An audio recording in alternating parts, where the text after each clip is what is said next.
बिस्मिल्लाहिर्रहमानिर्रहीम। शुरू करता हूँ अल्लाह के नाम से जो बड़ा मेहरबान नहायत रहम वाला है। सीरतुल नबी सल्लल्लाहु अलैहि वसल्लम किस्त नंबर 28। अनवान हकीकत रोशन हो गई। हज़रत अब्दुल्ला बिन मसूद रज़ी अल्लाह तआला अन्हु की बात सुनकर सहाबा ने कहा, हमें कुरैश की तरफ से आपके बारे में ख़तरा है। हम तो ऐसा आदमी चाहते हैं जिसका ख़ानदान कुरैश से इसकी हिफाजत करता रहे। इसके जवाब में हज़रत अब्दुल्ला बिन मसूद रज़ी अल्लाह तआला अन्हु ने फरमाया, तुम मेरी परवाह ना करो, अल्लाह ताला ख़ुद मेरी हिफाजत फरमाएंगे। दोपहर के बाद हज़रत अब्दुल्ला बिन मसूद रज़ी अल्लाह तआला अन्हु बैतुल्लाह में पहुँच गए। आप मकाम इब्राहिम के पास खड़े हो गए। इस वक्त कुरैश अपने अपने घरों में थे। अब इन्होंने बुलंद आवाज़ से कुरान पढ़ना शुरू किया। कुरैश ने यह आवाज़ सुनी तो कहने लगे, इस ग़ुलामज़ादे को क्या हुआ? कोई और बोला, मोहम्मद जो कलाम लेकर आए हैं ये वही पढ़ रहा है।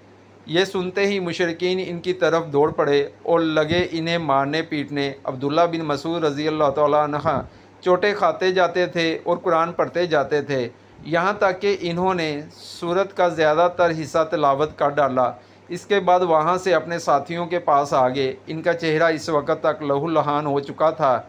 इनकी ये हालत देखकर मुसलमान बोल उठे, हमें तुम्हारी तरफ से इसी बात का ख़तरा था। हज़रत अब्दुल्ला बिन मसूद रज़ी अल्लाह तआला अन्हु ने फरमाया, अल्लाह की कसम, अल्लाह के दुश्मनों को मैंने अपने लिए आज से ज़्यादा हल्का और कमज़ोर कभी नहीं पाया। अगर तुम लोग कहो तो कल फिर इनके सामने जाकर कुरान पढ़ सकता हूँ। इस पर मुसलमान बोले, नहीं, वो लोग जिस चीज़ को नापसंद करते हैं आप इन्हें वो काफ़ी सुना आए हैं।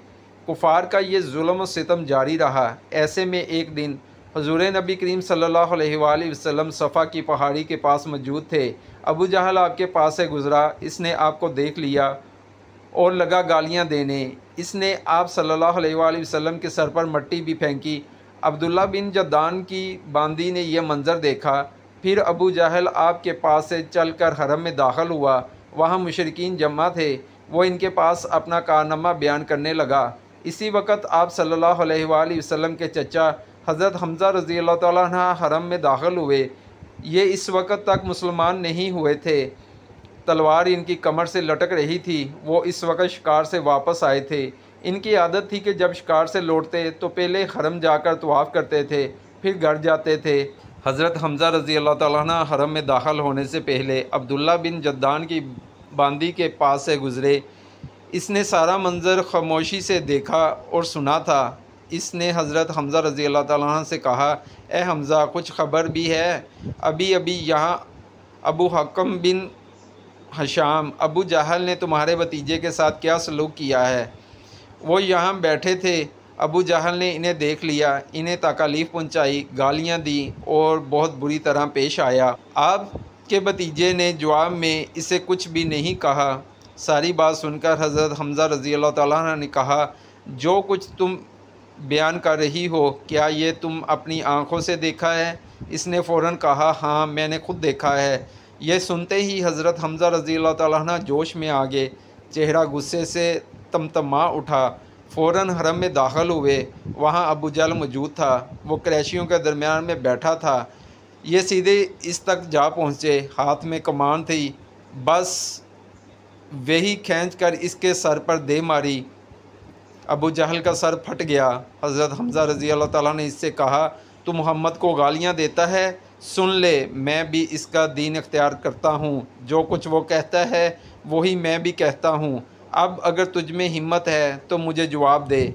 अबू जहल इनकी मिन्नत समाजत करते हुए बोला, वो हमें बेअक्ल बताता है, हमारे माबूदों को बुरा कहता है, हमारे बाप दादा के रास्ते के ख़िलाफ़ चलता है। यह सुनकर हज़रत हमज़ा रज़ी अल्लाह तआला अन्हु बोले, और ख़ुद तुमसे ज़्यादा बेअक्ल और बेवकूफ़ कौन होगा जो अल्लाह को छोड़कर पत्थर के टुकड़ों को पूजते हो? मैं गवाही देता हूँ अल्लाह के सिवा कोई माबूद नहीं, और मैं गवाही देता हूँ कि मोहम्मद अल्लाह के रसूल हैं।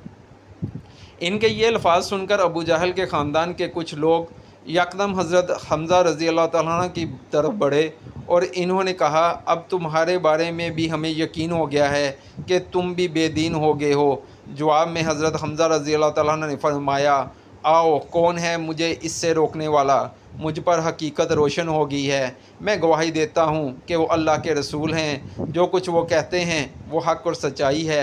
अल्लाह की कसम, मैं इन्हें नहीं छोड़ूंगा। अगर तुम सच्चे हो तो मुझे रोक कर दिखाओ।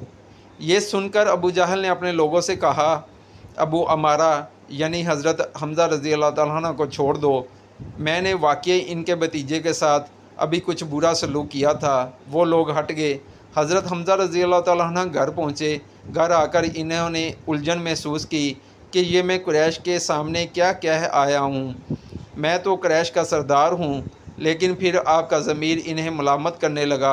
आखिर शदीद उलझन के आलम में इन्होंने दुआ की, ऐ अल्लाह, अगर ये सच्चा रास्ता है तो मेरे दिल में ये बात डाल दे, और अगर ऐसा नहीं है तो फिर मुझे इस मुश्किल से निकाल दे जिसमें मैं गिर गया हूँ।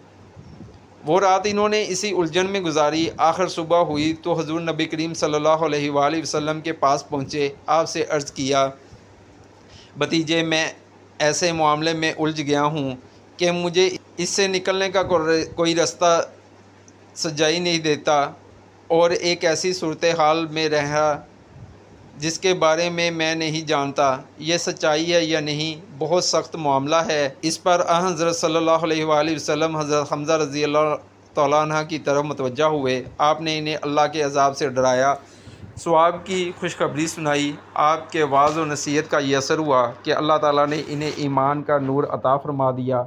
वो बोल उठे, ए भतीजे, मैं गवाही देता हूँ कि तुम अल्लाह के रसूल हो। बस अब तुम अपने दीन को खुल कर पेश करो। हज़रत इब्ने अब्बास रज़ी अल्लाह तआला अन्हु फरमाते हैं, इस मौके पर कुरान पाक की ये आयत नाज़िल हुई। तर्जुमा, ऐसा शख्स जो कि पहले मुर्दा था, फिर हमने इसे ज़िंदा कर दिया और हमने इसे एक ऐसा नूर दे दिया कि वो इसे लिए हुए चलता फिरता है। सूरतुल अनाम।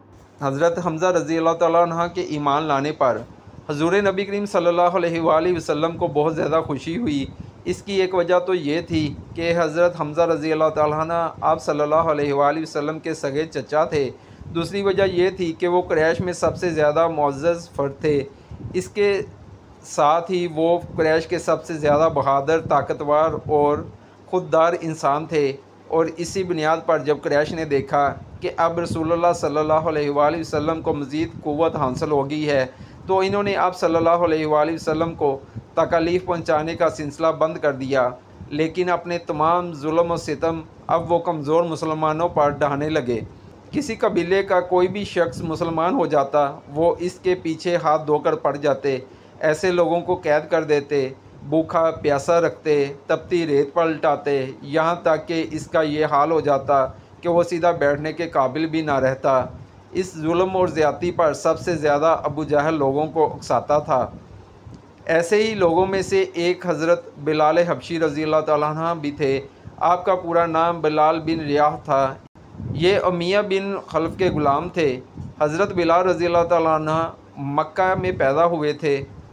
पहले अब्दुल्ला बिन जद्दान तीमी के ग़ुलाम थे। अब्दुल्ला बिन जद्दान के 100 ग़ुलाम थे। ये इनमें से एक थे। जब इस्लाम का आगाज़ हुआ और इसका नूर फैला तो अब्दुल्ला बिन जद्दान ने अपने 99 ग़ुलामों को इस खौफ से मक्का से बाहर भिजवा दिया कि कहीं वो मुसलमान ना हो जाएं।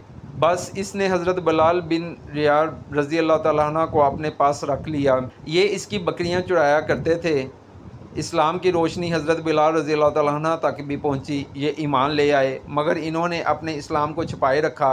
एक रोज़ इन्होंने काबा के चारों तरफ रखे बुतों पर गंदगी डाल दी। साथ ही वो इन पर थूकते जाते थे और कहते जाते थे, जिसने तुम्हारी इबादत की वो तबाह हो गया। ये बात कुरैश को मालूम होगी। वो फ़ौरन अब्दुल्ला बिन जद्दान के पास आए और इससे बोले, तुम बेदीन हो गए हो। इसने हैरान होकर कहा, क्या मेरे बारे में भी ये बात कही जा सकती है? इस पर वो बोले, तुम्हारे ग़ुलाम बिलाल ने आज ऐसा किया है। क्या? वो हैरतज़दा रह गया